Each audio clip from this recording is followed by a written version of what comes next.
They say the most dangerous drugs come in syringes or pills.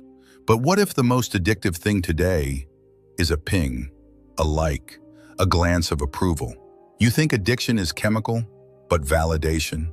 That's the drug no one talks about. Because it feels good, it feels productive, it feels necessary, but it can rot you from the inside. Scroll for hours, not for joy, but for a sense of existence.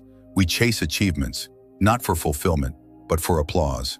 We post, we perform, we pretend, all to feel like we matter. Validation hijacks your brain like heroin hijacks dopamine. And the worst part? It disguises itself as ambition. You don't realize you're addicted, because everyone around you is high on the same drug, the shadow of ambition. Ambition isn't the enemy, but when ambition becomes a mask to hide your emptiness, it becomes poison. We work 14 hours a day, chase degrees, hustle nonstop, not always to create something meaningful, but to avoid hearing the silence that says, "You're only enough when you win." Carl Jung would call this the shadow of the achiever, the part of us that fears stillness because stillness reveals truth. And the truth? You're scared you don't matter without applause. The need for validation often begins early, a childhood moment when you weren't seen. So you performed. You became the good kid, the achiever, the fixer. And the applause? It felt like love. But now, as an adult, you're still that child. Except now you wear a suit or carry a laptop, still performing, still waiting to hear, "You're enough."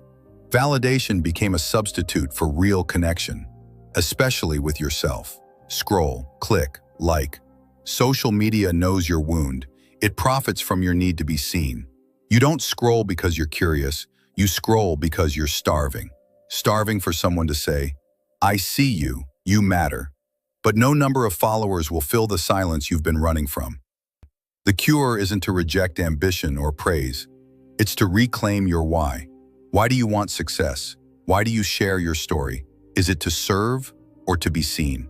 There's a difference. One heals, the other hides. Here's the hard truth. You'll never feel whole if you outsource your worth. Validation is a sugar rush. Meaning is a meal. The real high comes from alignment, when what you do matches who you are. Not the version curated for others, but the one buried beneath the noise. The one who doesn't need a like to feel loved. Carl Jung said, "The privilege of a lifetime is to become who you truly are." And that begins the moment you stop chasing applause and start listening to your soul.